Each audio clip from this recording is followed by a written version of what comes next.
Oke teman-teman semua, pada kesempatan yang lalu kita telah bersama-sama belajar tentang Wali Songo periode pertama. Dan kali ini kita akan membahas tentang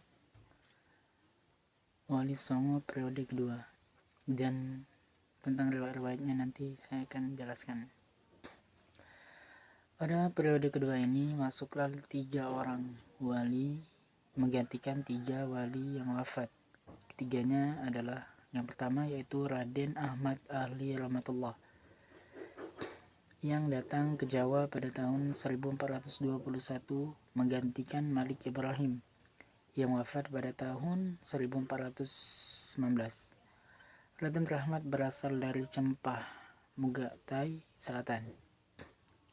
Yang kedua yaitu Sayyid Jafar Shadiq berasal dari Palestina, datang di Jawa tahun 1436 Masehi menggantikan Malik Israel yang wafat pada tahun 1436 Masehi. Beliau tinggal di Kudus sehingga dikenal sebagai Sunan Kudus. Yang ketiga yaitu Syarif Hidayatullah. Syarif Hidayatullah ini berasal dari Palestina, datang di Jawa pada tahun 1436 Masehi menggantikan Maulana Ali Akbar yang wafat pada tahun 1435. Sidang Wali Songo yang kedua ini diadakan di Ampel, Surabaya. Para wali kemudian membagi tugas untuk Sunan Ampel atau Raden Rahmat, Maulana Ishaq, Maulana Jumadil Kubro bertugas di Jawa Timur. Sedangkan Sunan Kudus, Syekh Subakir dan Maulana Al-Maghrabi bertugas di Jawa Tengah. Sedangkan Syarif Hidayatullah, Maulana Hasanuddin dan Maulana Aliyuddin di Jawa Barat. Dan yang ketiga yaitu Wali Songo periode ketiga. Pada tahun 1463 Masehi, masuklah 4 wali menjadi anggota Wali Songo, yaitu yang pertama Raden Paku atau Syekh Maulana Ainul Yakin, kelahiran Blambangan, Jawa Timur, putra dari Syekh Maulana Ishaq dengan putri Belambangan yang bernama Dewi Sekardadu. Raden Paku ini menggantikan ayahnya yang telah pindah ke Pasai. Karena Raden Paku tinggal di Giri, maka beliau dikenal sebagai Sunan Giri. Makamnya terletak di Gresik, Jawa Timur. Sedangkan yang kedua yaitu Raden Syahid atau Sunan Kalijaga, kelahiran Tuban, Jawa Timur. Beliau adalah putra Adipati Wilatikta yang berkedudukan di Tuban. Sunan Kalijaga menggantikan Syekh Subakir yang kembali ke Persia. Dan yang ketiga yaitu Raden Makdum Ibrahim atau Sunan Bonang. Sunan Bonang ini lahir di Ampel, Surabaya. Beliau adalah putra Sunan Ampel. Sunan Bonang ini menggantikan Maulana Hasanuddin yang wafat pada tahun 1462 Masehi. Sedangkan yang keempat yaitu Raden Qasim atau Sunan Derajat, yang itu kelahirannya Surabaya, putra Sunan Ampel, menggantikan Maulana Aliyuddin yang wafat pada tahun 1462. Sidang Wali Songo yang ketiga ini juga berlangsung di Ampel atau di Surabaya. Dan yang keempat yaitu Wali Songo periode keempat.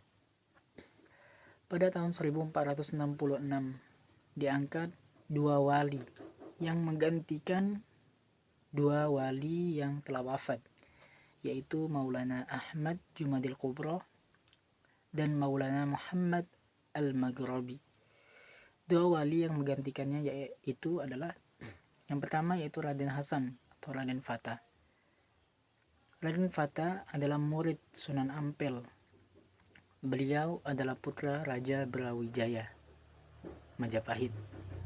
Beliau diangkat sebagai Adipati Bintora pada tahun 1462 Masehi. kemudian membangun Masjid Demak pada tahun 1465 dan dinobatkan menjadi Raja atau Sultan Demak pada tahun 1468 Masehi. Dan yang kedua yaitu Fathullah Khan, putra dari Sunan Gunung Jati. Beliau dipilih sebagai wali Songo untuk membantu ayahnya yang telah berlanjut usia. Dan periode kelima, ini periode terakhir ya, yaitu dapat disimpulkan bahwa dalam periode ini masuk Sunan Muria atau Sunan Raden Umar atau Raden Umar Said, putra Sunan Kalijaga, menggantikan wali yang wafat. Konon Syekh Siti Jenar itu juga salah seorang anggota wali Songo. Namun karena beliau mengajarkan ajaran sesat, maka Syekh Siti Jenar dihukum mati.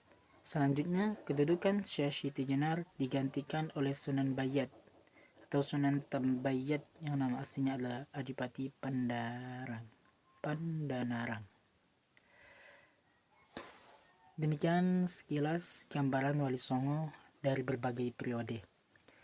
Selanjutnya saya akan menyajikan kisah atau riwayat dari legenda wali Songo yang sudah dikenal dan dimaklumi oleh masyarakat luas secara umum.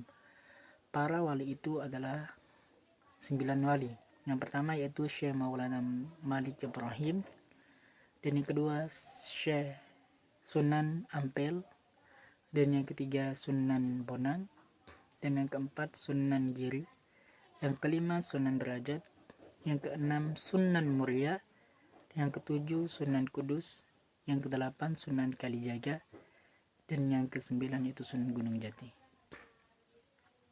9 wali inilah yang biasanya dianggap wali Songo.